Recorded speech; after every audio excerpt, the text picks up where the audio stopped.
Hi అండి. Welcome to king కిరాక్ మామ YouTube channel. ఈరోజు మన యూట్యూబ్ ఛానల్‌లో గవర్నమెంట్ నుంచి వచ్చిన లేటెస్ట్ అప్డేట్ ఏంటో తెలుసుకునే ప్రయత్నం చేద్దాము.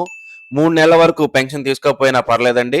ఇప్పుడు కొత్తగా ఈ ఆప్షన్ అయితే రావడం అయితే జరిగింది. అంటే ఎవరైనా ఆరోగ్య కారణాల వల్ల 2 నెలలు గాని పెన్షన్ తీసుకోలేకపోయినా ఎటువంటి ప్రాబ్లమ్ లేదు. మూడో నెలలో మొత్తం పెన్షన్‌లన్నీ కలిపి తీసుకోవచ్చు. అయితే 3 నెలలు దాటితే మాత్రం పెన్షన్ అనేది రద్దయ్యే అవకాశం ఉంది. అది ఏంటి? ఏ రకంగా అనేది ఒకసారి చూద్దాము. అంతేకాకుండా కొత్తగా పెన్షన్‌లు ఎప్పటి నుంచి అప్లై చేసుకోవచ్చు అనే విషయాన్ని కూడా ఒకసారి మనం ఈ వీడియోలో అయితే తెలుసుకునే ప్రయత్నం చేద్దాము. ఇక ఆలస్యం చేయకుండా వీడియోకి అయితే వెళ్దాము. వీడియోకి వెళ్లే ముందు మన ఛానల్ అయితే ఇంకా ఎవరైనా సబ్స్క్రైబ్ చేసుకోకపోతే వెంటనే మన ఛానల్ అయితే సబ్స్క్రైబ్ చేసుకోండి.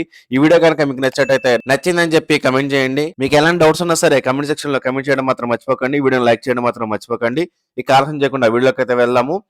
తేదీ 21/11/2024న ఒక సర్క్యులర్ అయితే ఇవ్వడం అయితే జరిగిందండి గవర్నమెంట్ నుంచి. ఆ సర్క్యులర్ యొక్క పూర్తి సారాంశం ఏంటంటే పెన్షన్ పంపిణీపై ప్రభుత్వం నవంబర్ 21వ తారీఖున పూర్తి మార్గదర్శకాలు అయితే జారీ చేయడం జరిగింది.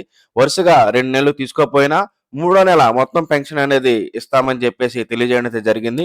ఇది నవంబర్ 1 నుంచి ఉత్తర్వులు అమల్లోకి రావడం అయితే జరుగుతుంది.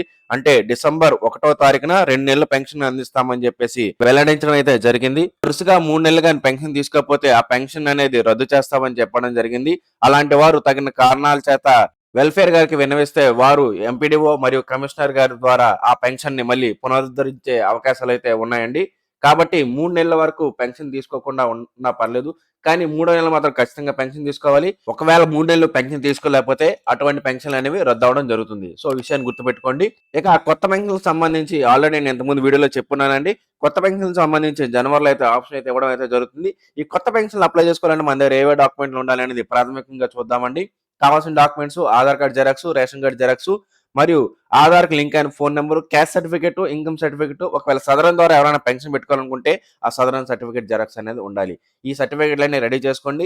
ఇంకా ఏమైనా సర్టిఫికేట్‌లు అవసరమైతే దానికి సంబంధించిన ఏమైనా అప్డేట్స్ ఉంటే నేను మన ఛానల్ అప్డేట్ అయితే చేయడం అయితే జరుగుతుంది. అప్పటి వరకు మన ఛానల్ అయితే సబ్స్క్రైబ్ చేసుకోవడం మాత్రం మర్చిపోకండి. వీడియో కనుక మీకు నచ్చినట్టయితే లైక్ చేయండి. మీకు ఎలాంటి డౌట్స్ ఉన్నా సరే కింద కామెంట్ సెక్షన్‌లో కామెంట్ చేయడం మాత్రం మర్చిపోకండి. ఒకవేళ వీడియో నచ్చితే నచ్చిందని చెప్పి కామెంట్ చేయండి. మీ ఫ్రెండ్స్‌కి, ఫ్యామిలీ మెంబర్స్‌కి వీడియోని షేర్ చేయండి. Thank you for watching.